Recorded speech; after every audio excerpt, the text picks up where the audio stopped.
Welcome, champions. Season 2's shadow is looming over us as its release draws closer. You know, this upcoming Wednesday. But we were graced, or cursed, depending on who you ask, with some early changes to the champions in question tied to the new upcoming season, the Flayer Hunters. That includes Nerys, Shandie, Krydle, Jaheira, and Viconia, from the heroes of Baldur's Gate. A lot of their kits have been shaken up, some more drastic than others, and are sure to change where they fall in my tier lists. So, here we'll go over in detail how they've changed, and if it's for the better or worse. Let's go at this ascending seat by seat, and in doing so will lead us to Krydle in seat 2. As a reminder, I had him rated rather low in the D tier, and for good reason, in my opinion, because he served a single purpose, and that was to be used with Artemis. Other than Artie, his buffing output was some of the worst in the game, and as a damage dealer he just didn't perform all that well, even with investment. Well, that has flip-flopped entirely.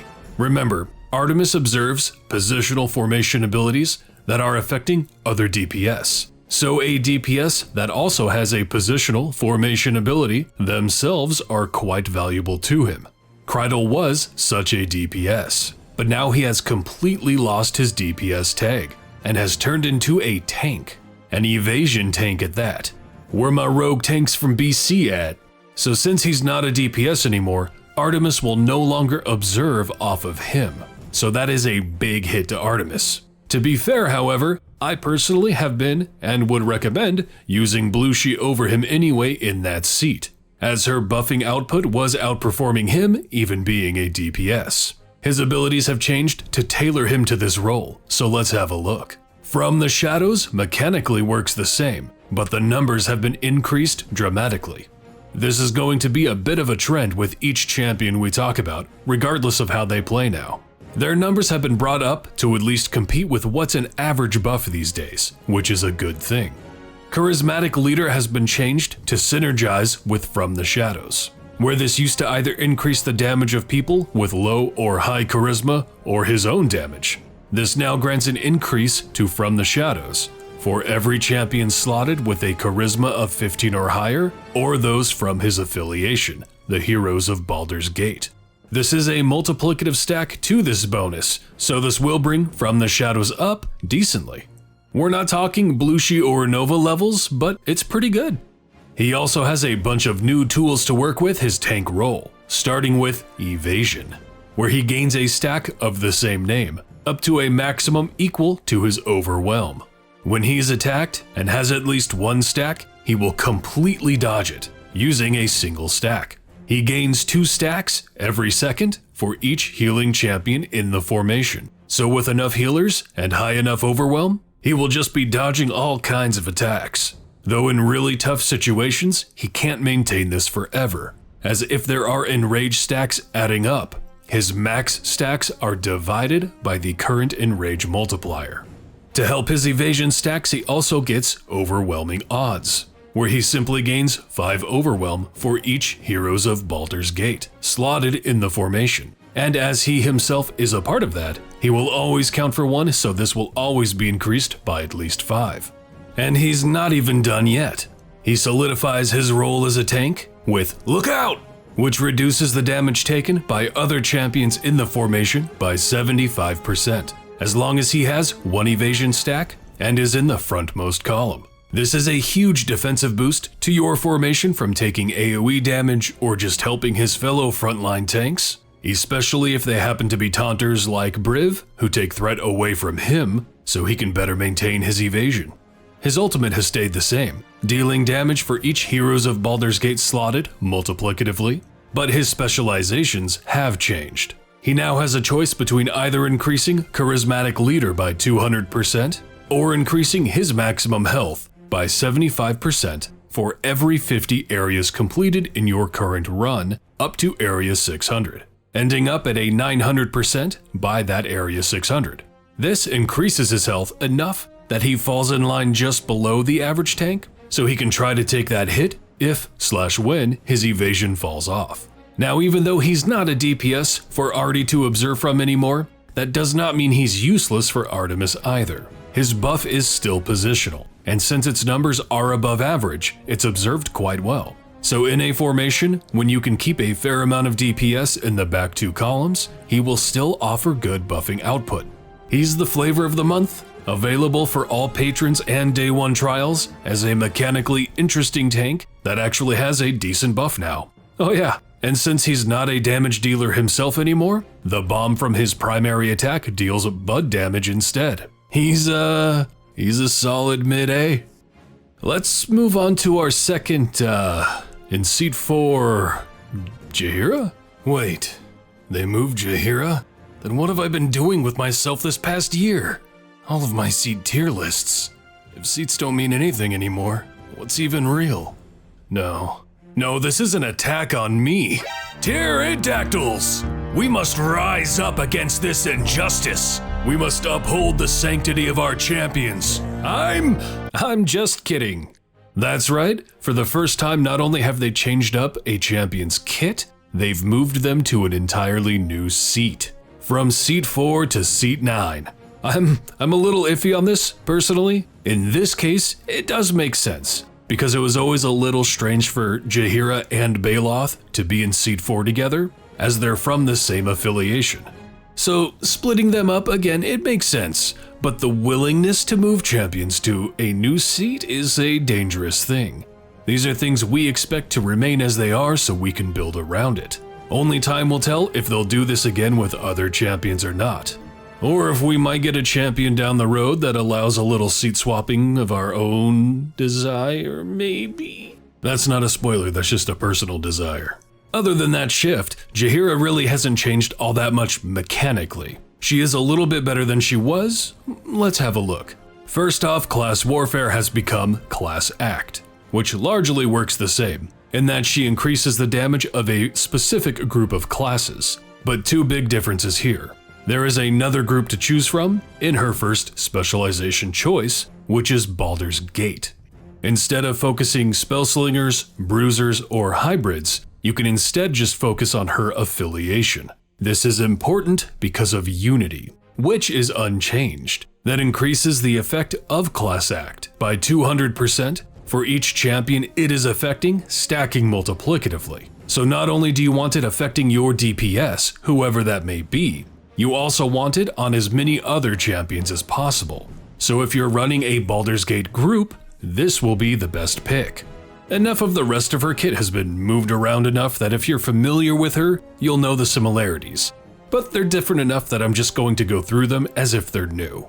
Fierce Hunter keeps track of her favored foe, which is natively beasts. But you can change this with her second specialization choice, choosing between maintaining beasts, switching to fiends, humanoids, or undead. Now, a quick aside before I continue. This is the first time I've dropped the term favored foes. You're going to be hearing that a lot, because that's one of the driving forces of this season. Most forms of specific enemy tracking now falls into this category. If you're familiar with my content at all, you know that I am not a fan of a champion's kit revolving around specializing in dealing damage to a specific type of enemy. They make some moves to try and remedy this that we'll go over, but stay tuned and we'll get to that. So with Fierce Hunter, every time any champion attacks one of her favored foes, she gains a Hunter stack. These stack up to 20 and reset each time you move to a new area. Each stack will both increase Jaheira's damage by 200% and increase Class Act by 100%, stacking additively. Note out of her formation abilities, this does not have gear to scale it. With Battle Focus, after 20 of Jaheira's favored foes have been killed, it activates to increase Fierce Hunter by 400%. And Persistent Focus has her gain 1 stack every 20 seconds while Battle Focus is active, and 1 stack when it expires. These stacks increase the damage of all champions by 25% per stack, stacking additively. So with this, you're likely going to want to park and farm for a little bit to stack that additive bonus up to its threshold, since additives really taper off at a certain point. Basically, Jaheira's Jaheira, but now she's in seat 9 and a little stronger, both as a DPS and support. I think it's enough to bump her to the top end of B, solidifying a B+. Next up is Viconia in seat 5. She's another that's largely the same, but a bit better, with one big addition. Cleric of Shar scales a little bit better, so her buffing is more respectable, but the problem with it remains the same, in that it can only affect evil, neutral with a specialization choice, or heroes of Baldur's Gate. Cure medium wounds and animate dead act the same. The big shift here comes from yesterday's undead. Whenever a non-boss, non-static, non-undead enemy spawns, there is a low chance that it will spawn as an undead version of itself, while also retaining its original tags. This basically just means a trash mob, something that's not tied to a variant or that's not a boss. This starts at a 20% chance, so rather low, but there is a feat that you can get now and one that will be attainable during the season when it launches, where if you pair them together it will bring it up to a 75% chance. 3 out of 4 ain't too bad. Now some of you already know or have caught on, but some of you might also ask, why would that even matter? Who cares if they're undead? Favored foes cares.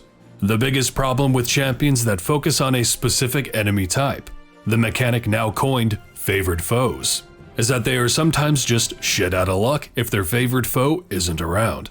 If Viconia is forcing that favored foe to spawn during an encounter they otherwise wouldn't be, now we have Jaheira stacking up Fierce Hunter, and any other mechanic that happens to utilize favored foe. Well, at least if they're undead in this case. But even with all of that, there is still one glaring issue. We can't inflict this status on bosses, which at the end of the day is actually the most important thing we need to be able to count as a favored foe. We can still spike Bud on trash and we can deal Bud damage with Viconia, so she does kind of serve that purpose. But it's kinda clunky and not optimal, and you can't always make a dead spawn to make her Bud damage happen exactly where you want it, but there are other ways to do Bud damage, like with Krydle's primary attack. With these changes and focus on favored foes, why we don't have a way to mark bosses as a favored foe confuses me. Now even with this, she's not going to rise up in the ranks all that much. Her overall output is better, but it's nothing crazy, and it's still very restrictive. But she's rising from the depths of D into high C. The favored foe interaction is nice.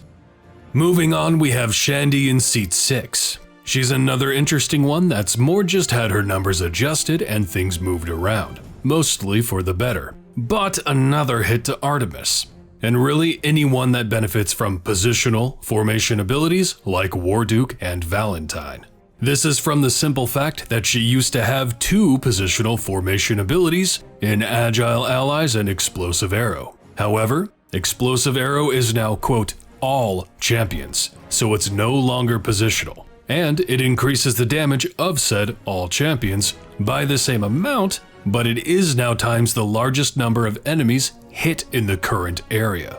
So it maintains its best output much easier. This does actually make her easier to slot in your formation, as she no longer needs to be in the column behind your DPS. She just needs to be within 2 slots for Agile Allies. And speaking of Agile Allies, it's been buffed by a decent amount. It's natively a 400% multiplicative bonus for each adjacent Dexterity 15 plus champion instead of the previous 100, and has a new specialization choice to go with it, which increases the base effect additively by 100% for each Heroes of Baldur's Gate slotted in the formation.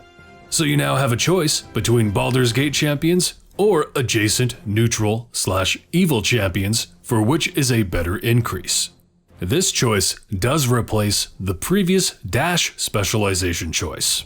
But like Sentry from last season, that is now simply a feat you can equip to have the same effect as before. Not only that, but dash takes half the time to come online now, only 30 seconds instead of a minute.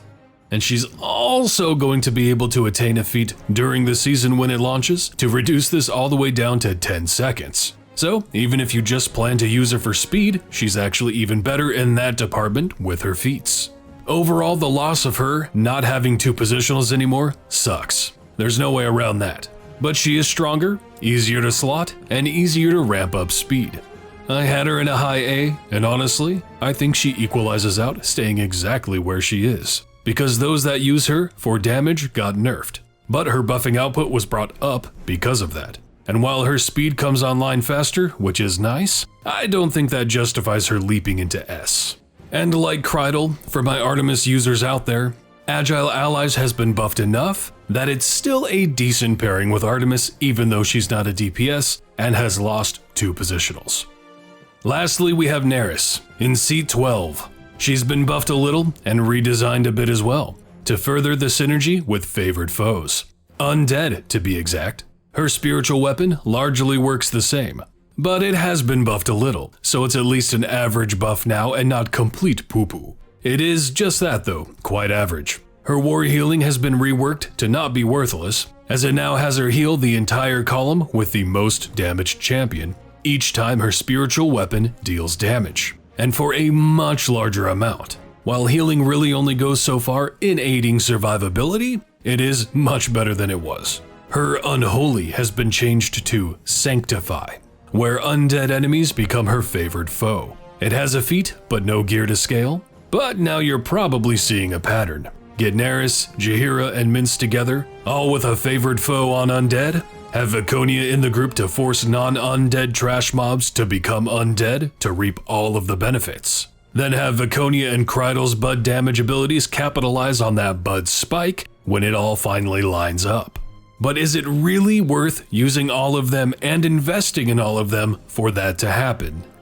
Her specializations have been spiced up, giving her a flat bonus to her healing by 100%, a 200% increase to spiritual weapon, or a 400% increase to spiritual weapon when dealing damage against any form of favored foe. Further synergy. And for a little sprinkle on top, her primary attack deals Bud damage to undead as well. To be honest, outside of the niche of undead favored foe hunting, she hasn't really changed enough to really impact her usability. She is better enough to crawl out of F, and she'll be fun in using during the season buffs, I'm sure, but her overall ranking won't increase that much. My instinct is to put her into a high D, but I am going to put her into a low C just for the sake of undead hunting with Sanctify.